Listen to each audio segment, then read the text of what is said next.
Hello, everyone. Welcome to the February webinar of the Task Force for American Democracy. I'm Mary Smith, President of the Task Force and past President of the American Bar Association.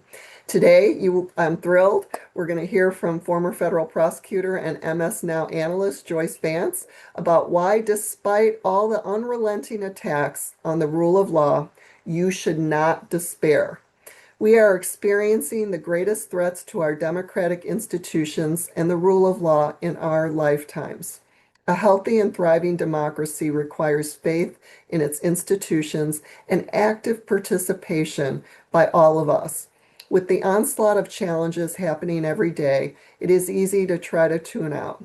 In her new book, Giving Up is Unforgivable, I love that title, Joyce issues a clarion call to action, urging all of us to move past exhaustion and engage in our communities. So today, Joyce will put the current crisis in historical context and provide concrete ideas for how all of us can contribute to strengthening democracy through our daily actions. So now let me introduce our wonderful speaker, Joyce Vance. She is the former U.S. Attorney for the Northern District of Alabama, an office she held during the Obama administration. She resigned on the eve of Donald Trump's first inauguration at the end of 25 years of service as a career federal prosecutor. She is a distinguished professor of practice of law at the University of Alabama School of Law.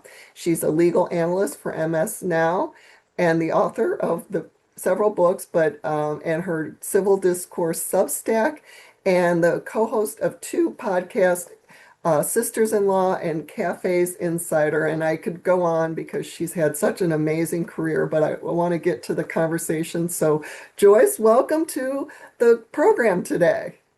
Thank you so much for having me. I have to say I'm fangirling a little bit. It's an honor to get to be in conversation with you. And also thanks to everyone who's here joining us. It's conversations like this that I think give us hope in this moment. When 70 people show up in the middle of the day on a Tuesday to talk about democracy, you know that there are people in this country who still care. Yes. And well, let's dive right in. And I want to start with just a basic question to you. How bad do you think the current situation is, and are we in a constitutional crisis? It's bad. I'm not going to make any effort to sugarcoat it. And I think all we have to do is take a look at what has just happened. The fact that the Justice Department tried to indict 6 members of the United States Congress. Their horrific crime, saying what the law was, right? They made a video telling members of the military and the intelligence community, you don't have to follow an illegal order. In fact, you must not follow an illegal order. A correct statement of the law, and the same, by the way, correct statement of the law that during Donald Trump's adventure at the United States Supreme Court in the presidential immunity case, same position that the Solicitor General, the current Attorney General, that those folks all took. So no crime, effort to get an indictment simply because Donald Trump wanted it, and the United States Attorney in the District of Columbia brought in 2 folks from outside, not career federal prosecutors, to try to seek an indictment, and every single grand juror said no. I've been at DOJ for a long time. Very few cases don't get indicted when prosecutors take them to a grand jury. I saw a statistic from Ryan Riley at NBC. He wrote that in 2016, the last year that I served, only 6 cases across the country were no-billed by grand juries. I've never heard of a case where every single grand juror declines to indict. It speaks to the fact that we now live in a moment where the Justice Department,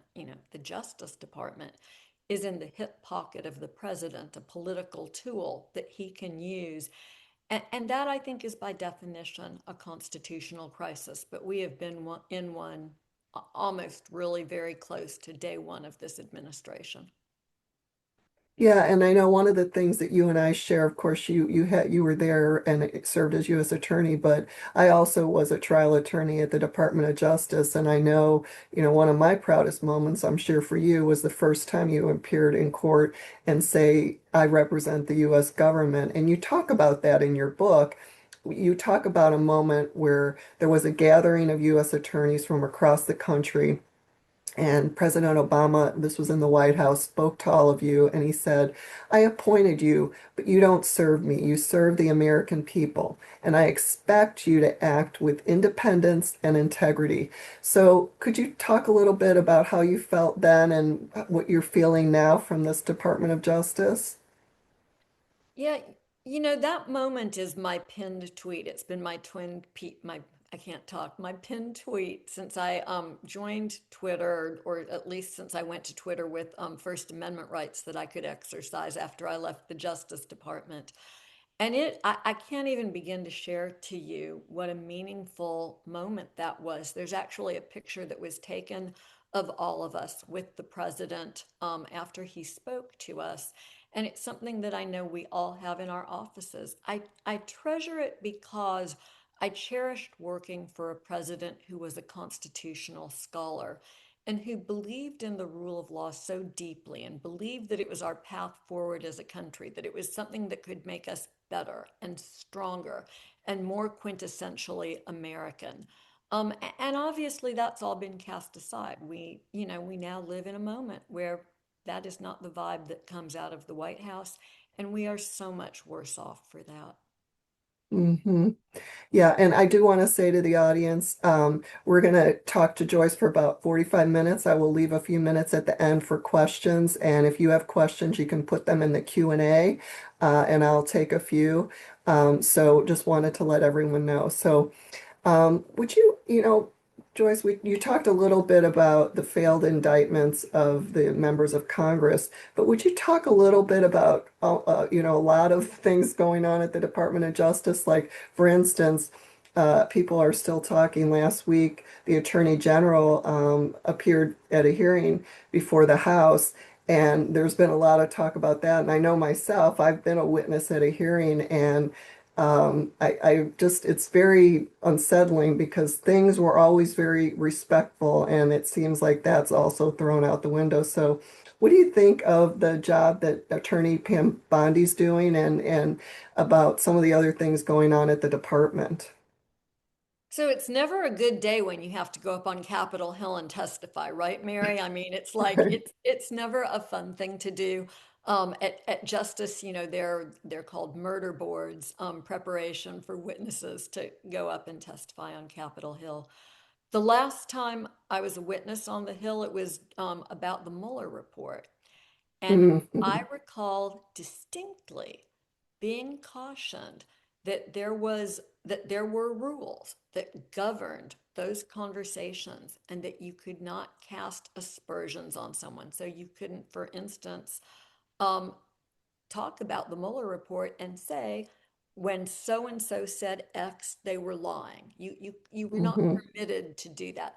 Technically, that rule only applies to members and to members talking about each other, which is the point that I'm trying to make here, which is that Pam Bondi, her whole shtick, was the burn book. It was see how critical, see what zingers you could try to throw at members of Congress. At one point, she calls Jamie Raskin, the ranking member of the House Judiciary Committee, a loser lawyer.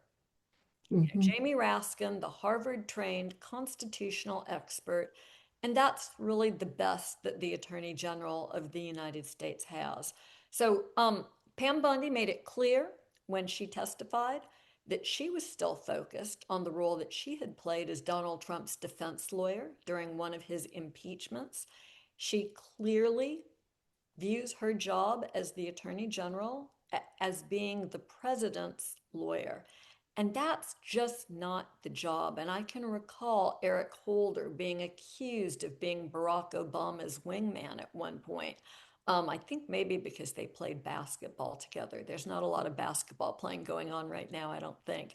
But, something that I loved about working for Holder was his independence and his understanding and his confirmation with all of us that although the White House had the ability to set the direction of policy, and it was important to work with them, which we did, for instance, on reducing recidivism rates. The White House had no business getting involved in individual cases and who got prosecuted or when civil cases were brought against who, and who was not prosecuted, which is equally as important when you think about the fact that Tom Homan, the border czar who has just taken over the operations in Minneapolis, Tom Homan was under investigation for taking $50,000 in cash in a kava bag in exchange for agreeing to steer government contracts towards some wealthy businessmen. And what happened after Pam Bondi took over the Justice Department is that that investigation was shelved. And we simply don't know. Should Homan have been indicted? Should he not have been? We don't know. But what's happening, the reality is that Donald Trump's friends get favors and Donald Trump's enemies get indictments. And that's not how the criminal justice system in this country is supposed to work. That's not a democratic way of conducting ourselves. Yeah, and I think one of the repercussions of that is that people lose faith in our justice system. And given things like this are happening, do you see that happening? People losing faith, and if they are, can we get it back? So I think this is the question that hangs over everything, right? Not just for the Justice Department and the criminal justice system, but for the entirety of our democratic institutions. We're a country that's powered by people's confidence in the system. And I write about this in my book. It's not that everybody thinks we're perfect. We're not. We're a democracy that was founded in slavery. But the beauty of our democracy is our ability to aspire to do better and the progress that we've made in 250 years. We aren't static. We try to constantly move forward and expand the definition of who gets the benefit of the Constitution. Um, that I think is so pivotal in this moment because courts don't have armies that go out and enforce their decisions. The Supreme Court doesn't have an army. It's confidence that in bad situations, even when we don't agree with court rulings, that the judges are doing their best to make decisions based on the facts and the law, that the Justice Department is bringing indictments and pursuing civil cases based on those same factors. And when the public loses that confidence, you're in a downward spiral. I think our hope has to be that these midterm elections are where voters draw the line and say that they've had enough and begin to restore guardrails. Because let me tell you, if that loser lawyer, Jamie Raskin, becomes the chairman of the House Judiciary Committee instead of the ranking member, then Democrats' ability to join forces with pro democracy Republicans and establish some real controls to do the job of the legislative branch and act as a check and balance on the executive, then that comes back into being. And of course, the midterms are where we will draw the line on our ability to hold free and fair elections.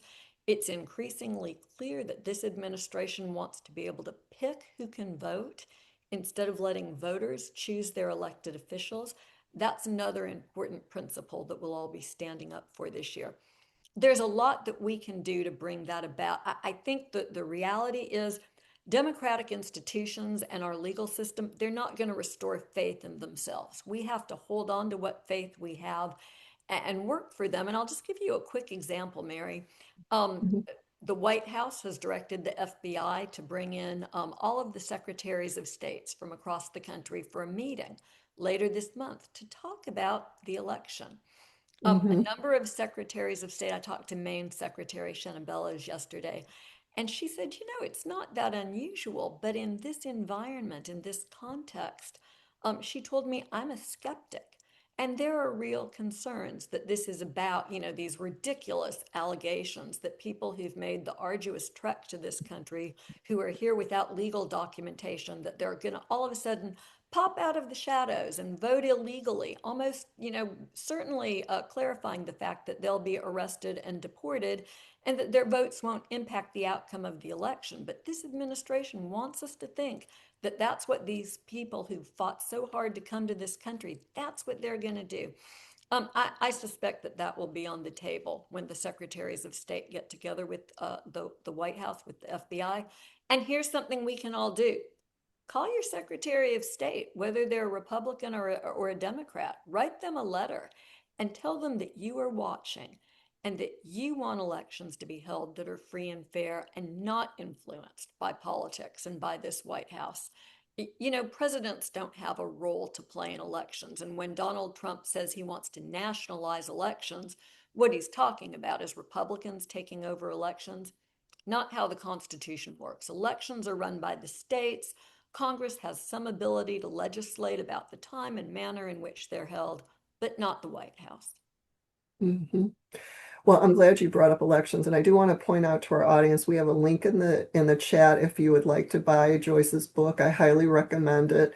But continuing our talk about elections, I'm glad you brought that up because I'm sure that's on the mind of a lot of our viewers. And one of the things that you talked about the meeting at the end of the month with the secretaries of state from all the states later this month. But another thing that's just recently happened was the raid on the Fulton County Election Board.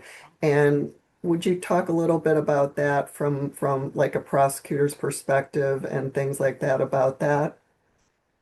So I'm not quite up to date because I understand just about 30 minutes ago, lawyers for some of the officials in Fulton County have amended their Rule 41 motion. A 41 motion is a request that the court order the government to return items seized during a search to the person that Hmm. they were taken from. And so Fulton County is using this very interesting strategy because you cannot challenge, you can't move to exclude evidence until you've been indicted. So there's no real remedy until you're indicted, which suggests, by the way, that this search warrant executed in Fulton County based on allegations that the 2020 election wasn't run properly. Those are allegations that were refuted by 3 separate ballot counts that confirmed the result, and a number of cases. I want to say it was 8, but was a considerable amount of litigation. And the Trump administration comes in with this search warrant, and there's nothing new. And I think I'm one of just many former DOJ employees that read the agent's affidavit in support of the search warrant when it was unsealed with just total disbelief, because my thought had been, oh, they're going to come in and say, well, we know that this was litigated, but here's something new. That didn't happen. There's nothing new in that affidavit. In fact, there's a report that's in essence generated by the Republican-led legislature. And in that report, they conclude there was some human error in the election count. There always is every place. But the Hmm. report says there's no evidence that any of it was intentional or willful. And you know, that's sort of an essential element of the charges that DOJ said it was looking at. So I struggle hard to see where there's any probable cause in that search warrant. But it was issued by a neutral, by an independent federal magistrate judge who presumably looked at everything very carefully, and she found probable cause. We may learn more about that in the course of these Rule 41 proceedings, because with the Fulton County officials filing their new motion today, she has things on a short fuse, or rather the district judge does, and there will be a hearing in fairly short order to see whether or not the county is entitled to the return of ballots, tabulations, voter rolls, which are very sensitive, and other items taken during the search. Well, and you mentioned that a federal magistrate judge found probable cause, but I've read recent reports, and you probably have too, that ICE is using administrative warrants, those not signed by a judge, but by agency officials to enter homes. And I guess there's a May 2025 DOJ memo that authorizes this. Could you talk a little bit about this? Because one of the things I think most lawyers realize, but maybe not non-lawyers, is that is very unusual. Yeah, I mean, another word for it is blatantly unconstitutional. Here's the administration's argument. We have these administrative findings that a person is deportable, and they are signed by agency officials, in many cases, not even by an administrative law judge, right? They're immigration judges. Those are Article 2 judges appointed by the president. They are, in essence, terminable at the president's will. So very different from federal judges with life tenure. But here we're talking in many cases about administrative warrants just signed by ICE officials that say this is someone who's deportable. And that's great. If you're an agent and you've got one of those and you find that person in some place that's public, you're entitled to detain them and put them into deportation. What you're not allowed to do, violate the Fourth Amendment to bring them out of a home. To get into a home or a private place in a business, you need a search warrant that's been signed by a federal judge. Mary, just to cut to the chase on this, if ICE knows that these people are in a certain location, it could go to a federal judge and get a warrant that would let them go in and effect the arrest. And the fact that they're not doing that suggests to me that they're aware that they can't. And we've seen so many stories like this, right? They go into the home of an elderly man of Hispanic origin. He is an American citizen. They drag him out in freezing cold weather in his underwear, claiming that there are two people there who are undocumented people. And that man, that American citizen, was the only man who lived in that house. They were never Mhm. going to get a warrant from a federal judge, and they knew it. And so, look, if this were a normal administration, certainly the acting director of ICE and the secretary of DHS would likely be demanding it. Let's take a step back. Let's reevaluate what we're doing. Let's make sure that we're always acting consistently with the Constitution. Justice Department lawyers would be saying, we are not taking another case from y'all until you clean up your act. And that's not what's happening. In fact, they're continuing to push and assert their ability to act in this way. And I've read the internal DHS memos, which just sort of pretend that these administrative warrants are the same thing as a warrant signed by a federal judge. It's disingenuous. Any lawyer who looks at it can quickly realize that it's not true. And so much of what's being done is being pushed down on Americans who don't have legal training. I think it's super offensive that the administration is willing to make the assumption that Americans aren't smart and that they can be fooled. My experience is very much to the contrary. I've been doing television commentary for almost 10 years and speaking in public. I find that the silver lining to this moment is Americans are incredibly, incredibly smart. We were having some plumbing work done a couple of weeks ago, and my plumber grilled me on this point, the difference between the different kind of warrants. We actually pulled out an example of an administrative warrant and a search warrant. He clearly got it. You do not need a 3-year degree at law school. You just need to be interested in democracy. And fortunately, Americans increasingly are. Well, I love that story about your plumber. That gives He's me great. hope because I think, similar to the failed indictments of the lawmakers, it's ordinary citizens who sit on those grand juries and they agreed that there wasn't enough evidence. So it's going to be all of us who I think stand up for our democracy. Well, I'm going to ask you one question that I think's on a lot of people's minds is given the executive orders about elections, the seizure of documents from Fulton County, from the requests for voter records from various states. Some people are worried that we're actually not going to have elections this year. What do you think? Right. So I have some good friends who study other legal systems and who study dictators. Ruth Ben-Ghiat, many of you will have read her book, Strong Men. She's a historian at NYU. My friend Kim Shepley, who is at Princeton, who studies comparative legal systems. And they have made a point repeatedly. It's also a point that I make in my book, but they're the academics in the room. So I think they're who we should trust.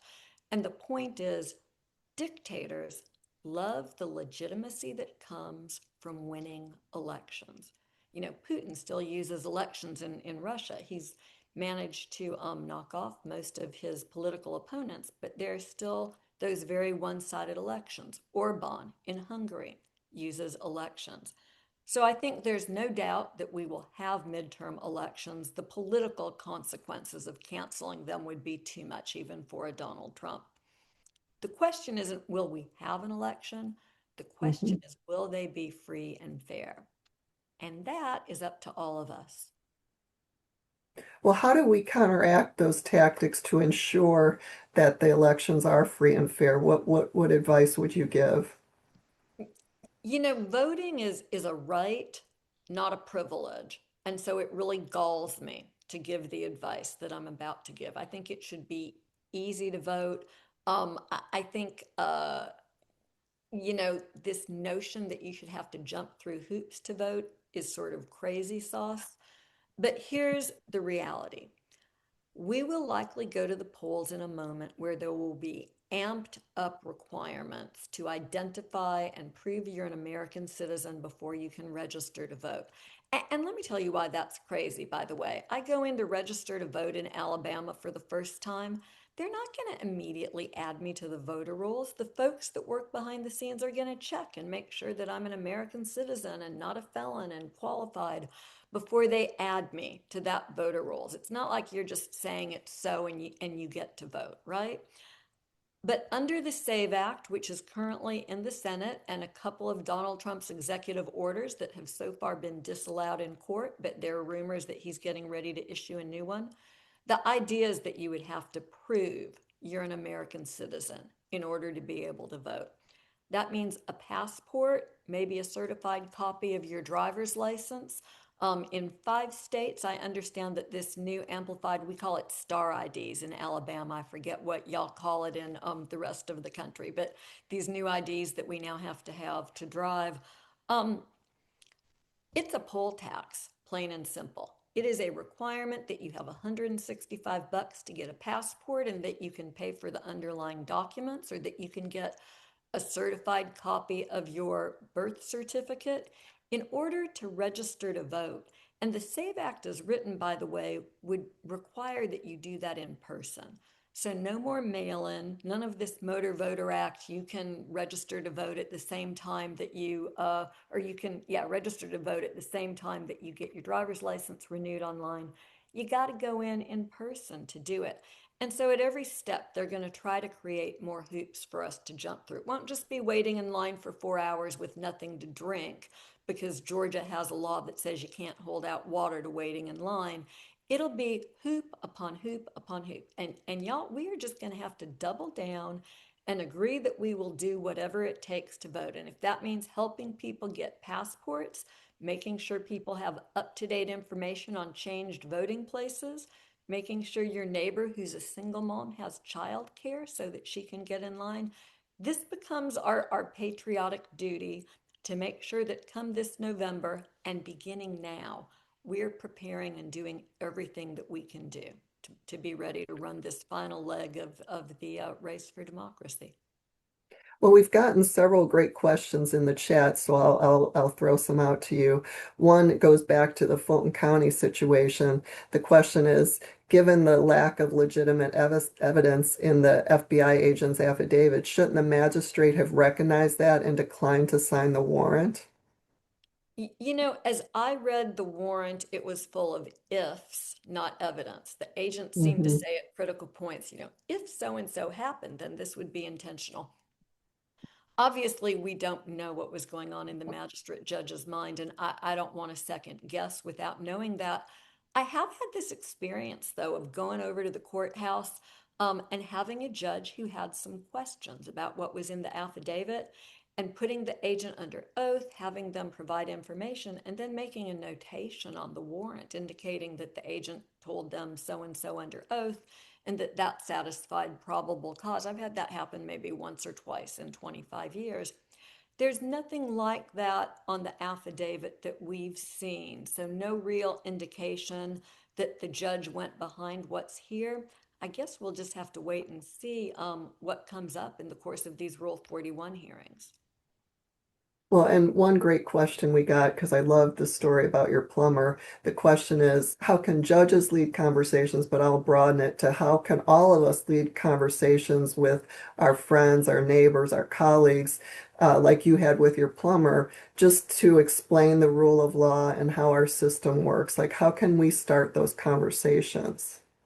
Yeah, it's easy when someone asks you the question, right? And they initiate the conversation. So something I try to do is always make it clear that I'm willing to have those conversations. If I meet somebody for the first time and they say, oh, you're that lady on television, I always say, yeah, I love what I do. I'm always happy to discuss so that they know that they're welcome to ask questions.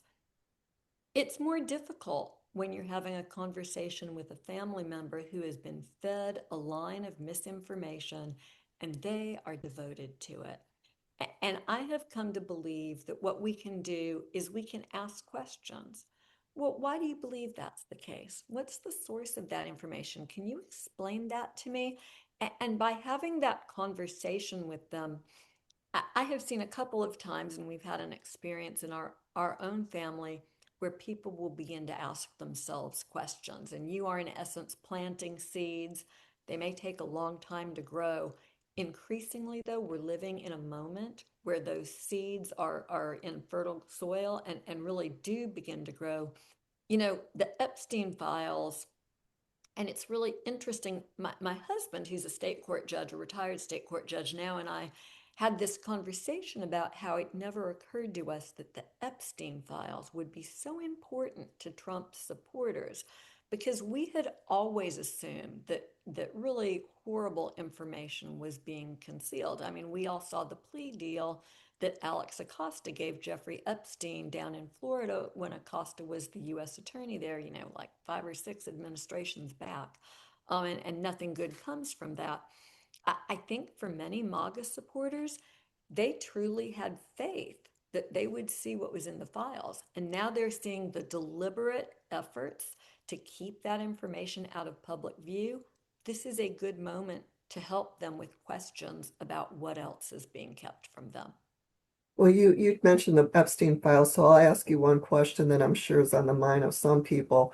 It seems right now that the public is not getting full information because things are redacted that maybe shouldn't be. Other documents have been withheld despite the law that was passed to say everything needs to be produced.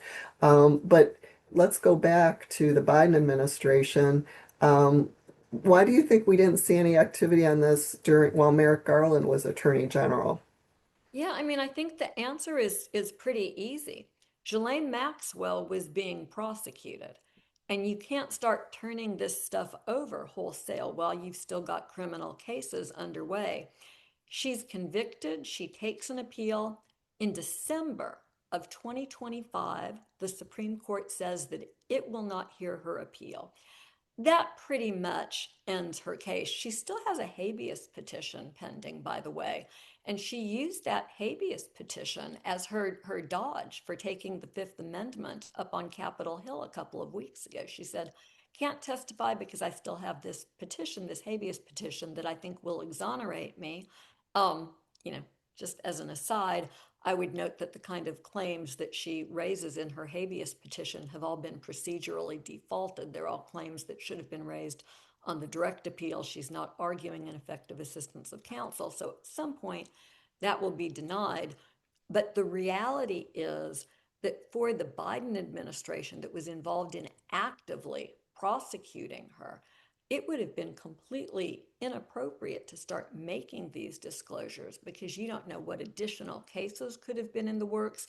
We've now seen some email traffic between lawyers in the Southern District of New York suggesting that they had additional defendants that they were considering. It's really only after the Deputy Attorney General steps out and also the Director of the FBI, Kash Patel, and they say, there are no other people here that we can prosecute. This is over. That's the point at which it becomes appropriate for Congress to say, okay, if you won't do it on your own, we're going to, in essence, pass a law requiring you to make it all public. Well, I want to talk specifically about why you wrote your book, and given the title, when you say giving up is unforgivable, we're seeing this like flood the zone strategy every day. There's like so many things to keep track of, and I understand people get overwhelmed and they feel like they can't do anything. And someone asked that in the chat too. It's easy to become overwhelmed, and is that part of why you wrote the book? And the question in the chat, I think, is a good one because there's so many things going on.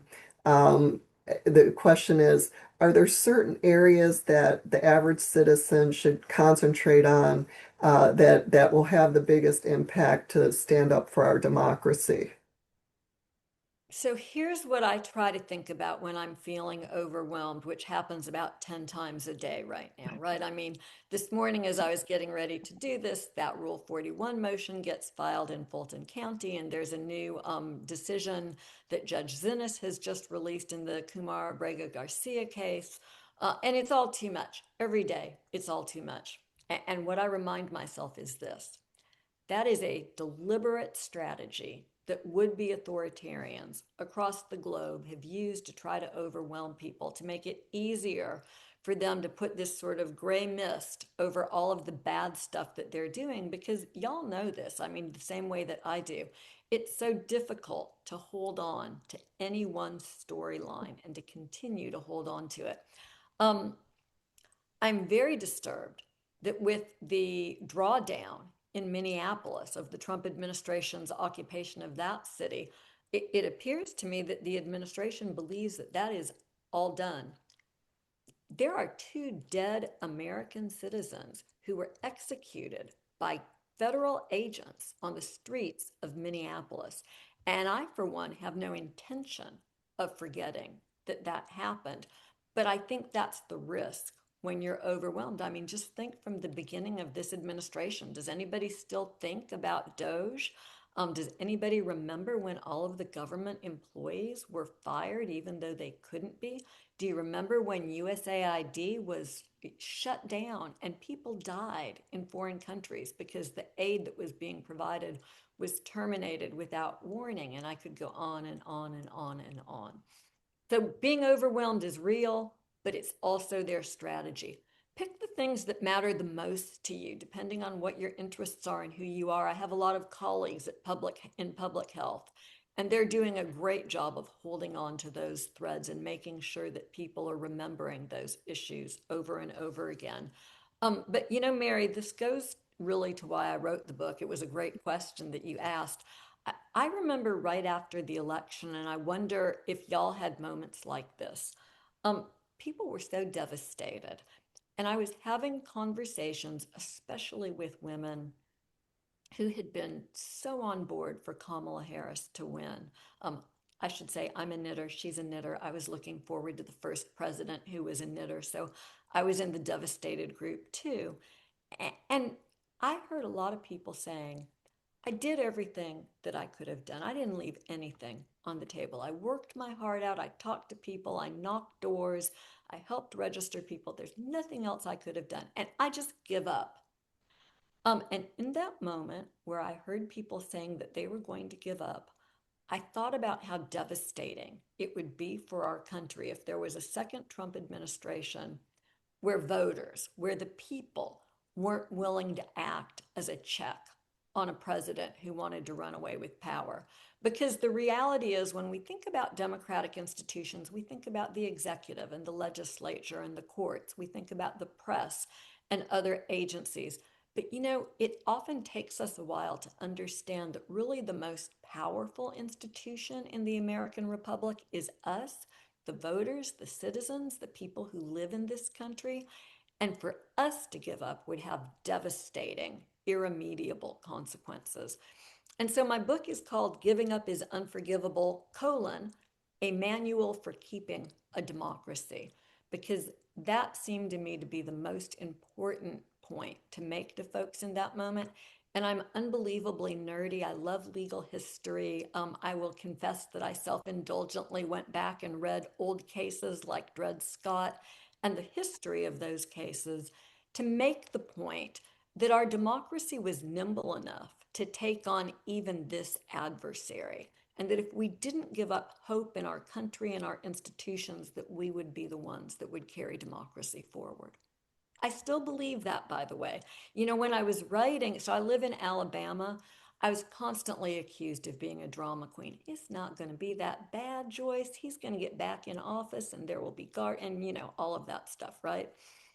I did not believe that that was going to be the case. I was dug in from early on for many of the catastrophic consequences that we've seen, and I did not go far enough in what I was worried about. Donald Trump has gone much further than even my worst expectations for him. And so I think it's important that we just take a moment and say, you're not being dramatic if you believe that we're in a constitutional crisis and that this is an all hands on deck event if we want to hold on to our way of life. This is our moment. We're not fighting on the battlefields in Normandy like our grandparents did. We're going to fight in polling places in American cities. We're going to fight a peaceful battle. We're going to call for due process. We're going to guard our elections. And that's just the moment that we live in. Well, as we're getting to the end of the conversation, and I would love to talk to you all afternoon, I want to ask a couple questions about the legal profession because I suspect a lot of our audience are lawyers, and those aren't the kind of things that you're able to talk about when I see you on MS Now. So you talked about that you had talked to experts on autocracy, and I've read as well that to fight autocracy, capitulation is not really the best strategy. So I wanted you to take a moment and maybe give some thoughts about the law firms who settled with the Trump administration. What is your thought about that and the bigger ramifications for the legal profession? Yeah, this is a great question. It's obviously an important one, and I think it's very sensitive, right? Because we all have friends in many of these firms, and people have been hesitant to talk about it. But I think we have to be very clear. I have focused on the law firms that refused to bend the knee, the law firms that went to court and challenged the provisions in Donald Trump's executive orders that said, for instance, that they would all lose their security clearances and their access to government, buildings and the ability of people at their firms to go to work for the government. All of these just onerous consequences designed to intimidate law firms, to intimidate lawyers, because lawyers were a powerful force against the administration during the first Trump administration. Pro bono work, people that took on clients who had interests. The lawyers were really what kept us afloat from the earliest days of the Muslim ban all the way through to the end of Donald Trump's January 6th efforts to steal the election. And so he didn't want to have a repeat. The firms that went to court won. Every single firm that challenged an executive order is winning in court. The firms that didn't challenge them, that capitulated, the first one falls, other firms follow. If that first firm had not capitulated, I think it's very unlikely that other firms would have followed suit. And then there are a number of firms that negotiated with the White House rather than run the risk of having an executive order name them. They bent the knee, before the first shot was fired, to mix my metaphors. And there are practical results. Many of you will be familiar with Mark Elias, who does a lot of election work. Mark has said flat out that it's very difficult to find the support in the private bar that was there during the first Trump administration to handle the number of cases that are simultaneously being handled. And we're lucky that there are a lot of great lawyers who have formed different groups that are now litigating on behalf of their client, democracy. Many of them are folks who are older who could afford to go ahead and retire and do that kind of work. But frankly, it's not enough. And we are in a moment where courage is called for. And lawyers, we have a special obligation to dig deep and find courage and do the work that needs to be done. Well, you also mentioned in your book, you talked a little bit right now about law firms, but you also say in your book that bar associations can become full-time advocates for democracy. And I've been seeing that some bar associations, particularly mandatory bars that are under the Keller case, would see that as political. What would you say to those bar associations? The argument that I make in my book is this: we need to redo civics education in this country. We really need to make it much more central. I think now it's viewed as being a little bit silly to be patriotic, but I wasn't raised that way. I was raised by my mom. Her parents were immigrants. My grandfather and grandmother loved this country so much, and they weren't afraid to share that patriotism with their kids and their grandkids. And in this day and age, that does seem a little bit quaint and whimsical. Um, And so it seems to me that we, in a very modern way, need to restore that love of country by making sure people understand what you get with democracy that you don't get with, say, a dictatorship or other forms of government. And one of the pre existing ways we can do that, and there's just nothing political, right, about teaching the Constitution. That's something that should be taught. A lot of the problems we have right now are because people don't know the Constitution. And so we have a president who's able to lie about what's in it. But there's a holiday, a national holiday called Law Day that lawyers and bar associations celebrate. It's just one day a year. I have often gone out and read to school children for Law Day, which is one of my favorite things to do. But there are speeches, there are get-togethers, there are gatherings.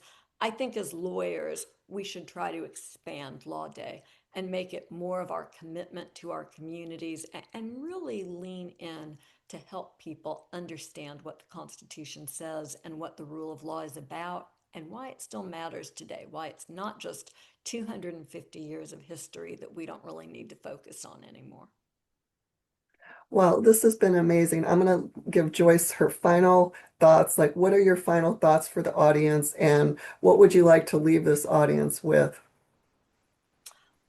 Well, as lawyers, we have special capabilities to help democracy get through this. If you're here and you're not a lawyer, you're here because you're already interested. And I would say that the important thing to do is to steal from Nike, just do something, right? Do whatever's in front of you. If you have the ability to have conversations with your elected officials, and we all should, right? They work for us, by all means do that. Um, I've got two Republican senators. My senators are Katie Britt and Tommy Tuberville. So not really fertile ground for trying to have conversations about, isn't it horrible what ICE is doing? And maybe we should pass a law that says that they can't wear masks when they're in public, or that they need to use search warrants and honor the Fourth Amendment. Nonetheless, I have those conversations because I have been told by people in Congress who I trust that those offices really do count, those conversations. And ultimately, these are folks who have to be reelected, and at some point, they're accountable to the voters. So I think that's a good starting place. But another good starting place right now is to focus on these upcoming elections and be prepared for a worst case scenario when it comes to what it will take for you to register, vote, and make sure that your vote gets counted, so that we're all thinking now about what we can do for ourselves, for people around us, for our communities, to make sure that we just hang on.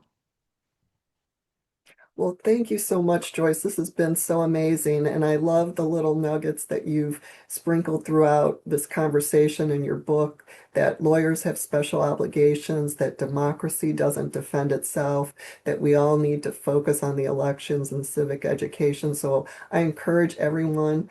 We've put the link for Joyce's book in the chat, and I've read it and I highly recommend it. It's equal parts history, as she said, equal parts inspiration, but more importantly, as the title says, a manual for action so that you are not despairing. So if you enjoyed this program, please go to the Task Force for American Democracy's website at www.democracy-taskforce.org. Sign up for our newsletter.